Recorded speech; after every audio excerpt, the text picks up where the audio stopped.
HTML script tag সম্পর্কে বিস্তারিত জেনে নেব।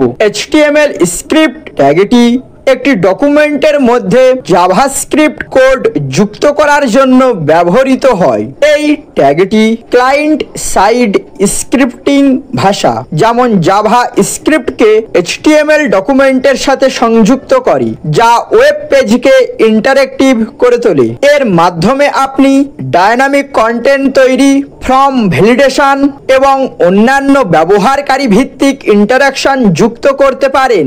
স্ক্রিপ্ট ট্যাগটি দুইভাবে ব্যবহার করা যেতে পারে। প্রথম, ইন্টারনাল জাভাস্ক্রিপ্ট।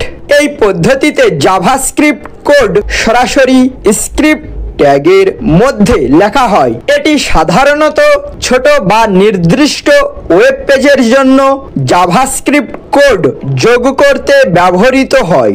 দ্বিতীয়, এক্সটার্নাল জাভাস্ক্রিপ্ট। এই পদ্ধতিতে জাভাস্ক্রিপ্ট কোড একটি আলাদা .js ফাইলে রাখা হয় এবং স্ক্রিপ্ট ট্যাগের src অ্যাট্রিবিউট ব্যবহার করে সেই ফাইলটিকে HTML ডকুমেন্টের সাথে সংযুক্ত করা হয়। এটি বড় আকারের প্রজেক্টের জন্য সবচেয়ে ভালো অভ্যাস, কারণ এটি কোডকে সুসংগঠিত করে।